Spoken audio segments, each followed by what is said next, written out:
Imagine for a moment that one chilly February afternoon in 1999, the United States Senate decided that perjury actually meant perjury.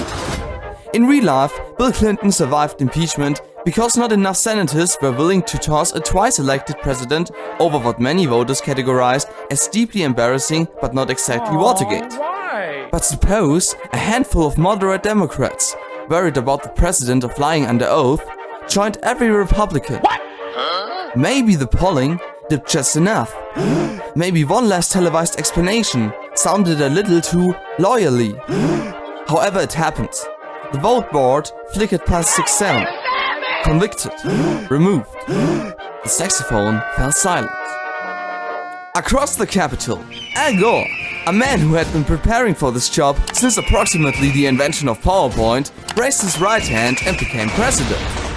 The public reaction would have been less fireworks, more group therapy.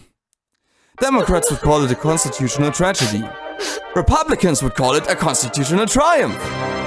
Late-night comedians would cancel their vacation plans. Hillary Rodham, Hillary Clinton, would go from First Lady to political force of nature in about 12 minutes flat, channeling indignation into a future Senate run. Clinton himself would apologize, lawyer up, and begin drafting the most reflective memoir ever written by a man who still polls at 60% approval. President Gore would inherit something rare: peace, prosperity, and a budget surplus. But you know what would have helped him even more? A subscription to this channel! So what are you waiting for? Let's hit the 1,000 subscribers mark and become the best community of historical and political connoisseurs on YouTube. The late 90s economy was booming. The dot-com bubble inflating like a caffeinated balloon. Gore's first move would be stability. Keep most of the cabinet, reassure markets, project calm competence. Perfect. In the Balkans, the NATO intervention in Kosovo would proceed much as it did in reality, with airstrikes aimed at halting violence in Yugoslavia. Gore had long been hawkish on humanitarian grounds. No dramatic pivot there. On trade, he'd stick with the North American Free Trade Agreement, though he talked more loudly about labor and environmental standards to soothe anxious Democrats. And climate change. Oh, climate change. Would finally have a president who brought charts to a knife fight. Expect aggressive pushes for clean energy research, modest carbon initiatives, and deeply enthusiastic participation in international climate talks. Congress would trim his ambitions, but the tone would shift years earlier than in our timeline. Then comes the election of 2000. Now President Gore runs as the incumbent, arguing continuity without scandal. Republicans almost certainly nominate George W. Bush, who campaigns as the amiable reformer promising to restore dignity, and perhaps fewer sides and debates.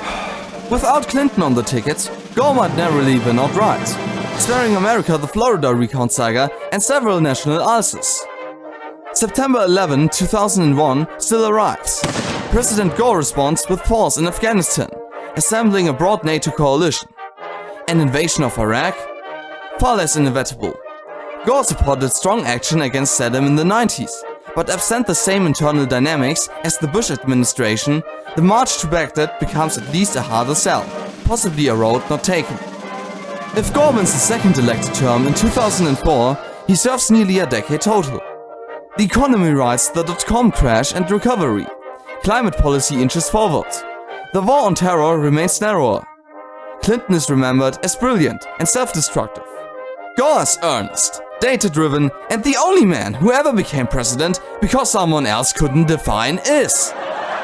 And just as President Gore unveils a sweeping 2009 climate accord, a junior staffer quietly informs him that the White House email server has crashed. The backup tapes